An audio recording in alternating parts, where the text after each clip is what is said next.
This time on MotorWeek 93, we drive the unmistakably new Lincoln Mark VIII. We'll also see what's new at the 1993 Detroit Auto Show. Pat Goss will discuss some common electrical problems, while Craig Singhaus encounters a very famous race car. So come drive with us next.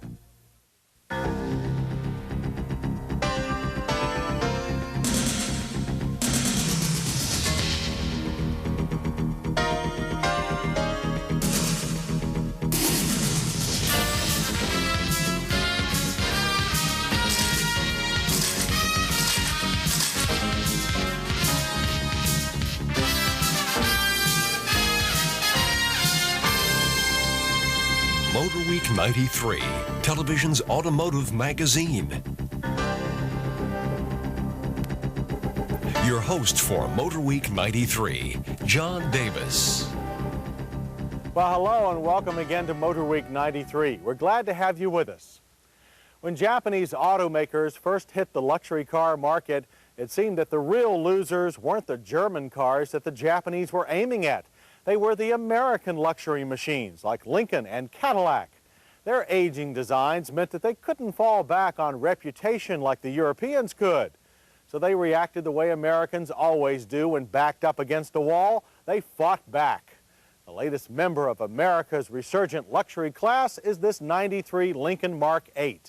It has the most radical styling that this conservative brand has ever seen. But there's still a real luxury car underneath. It was 1939 when the first Lincoln Continental, or Mark I, was introduced. Commissioned by Edsel Ford, the Lincoln Zephyr-based convertible was a smash hit with the opulent Palm Beach set. Since then, the Mark line has been associated with luxury, wealth, and prestige. Many technical advances, such as the first automatic overdrive transmission made in America, could be found on Mark cars. More than a half-century later, Lincoln introduces the latest in the line, the elegant Mark VIII. No longer associated with the Continental badge, this new luxury coupe stands alone.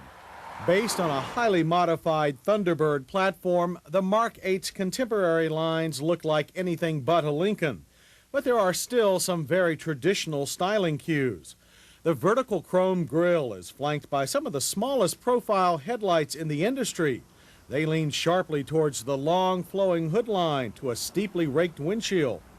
Curves continue rearward down the big C-pillars to the trunk. The classic spare tire hump has been retained, and while controversial, actually improves aerodynamics and trunk room. Long front and rear overhangs increase the car's prominence on the road, while subtle door moldings accent the extended shape. 16-inch alloy wheels are shod with 225 60 Series Eagle GA radials.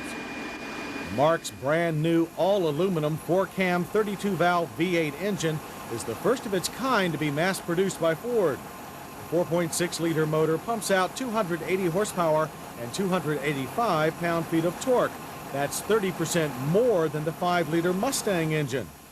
It's mated to an equally new, smooth-shifting 4-speed automatic transmission that drives the rear wheels. With the optional traction control disabled, the V8 hurled the 3,750-pound coupe to 60 miles per hour in only 6.6 seconds, and the quarter-mile rushed by in 14.9 seconds at 97 miles per hour. Very quick by any standards. EPA estimates for the 1993 Lincoln Mark VIII are 18 city and 21 highway. We got an average of 19 miles per gallon. Not bad for a powerful V8. The Mark VIII's redesigned electronic air suspension system controls each wheel independently for superb handling. Ford's variable power steering system gives good feedback, but was too light to the touch. Understeer was mild. Big coupe felt confident at all times. Body roll was minimal. 11.5-inch disc brakes in the front and 10-inch disc in the rear stopped the Mark VIII from 60 miles per hour in an average distance of only 109 feet. The 4-channel anti-lock system pulled slightly, but pedal feel was good. Despite the sophisticated suspension setup, however, there was still quite a bit of nosedive. Not only are the Mark VIII's numbers impressive, but so is the sculptured cockpit-like interior. The only big improvement we'd make is a bit of wood for warmth. However, the wraparound show car dash puts all controls within easy view and reach of the driver. Driver and passenger side airbags are standard. The power front bucket seats are quite comfortable, but some of our staff would prefer more side bolstering. The driver's seat also has a 2-position memory. Gauges are white on black and staggered to match the dash's curve. The gauges are accompanied by a digital display that incorporates fuel information, a systems check, and a compass. A voice-activated cellular telephone is one of the few options available. The 8-speaker JBL stereo upgrade offers great sound, but is cluttered by more than 20 switches.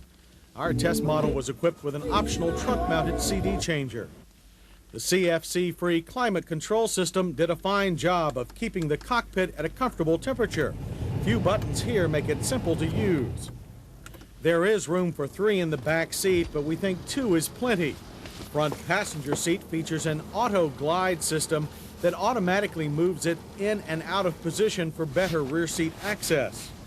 And a deceptively shallow-looking trunk actually holds 14.4 cubic feet of cargo.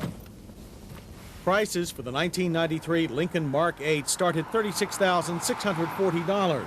Our test model was equipped with traction control, the cellular phone, a JBL stereo upgrade, and CD changer for a total of $38,977. A Lexus SC400 will cost you more and doesn't pack the punch of the Mark. Handling characteristics are similar, but the Lexus has a bit more luxurious interior. Yet overall, we think the Lincoln Mark VIII is a fabulous car. It combines contemporary styling with the time-honored traditions of the prestigious Mark line. But more importantly, the Mark VIII provides Lincoln with a most impressive response to the world's best.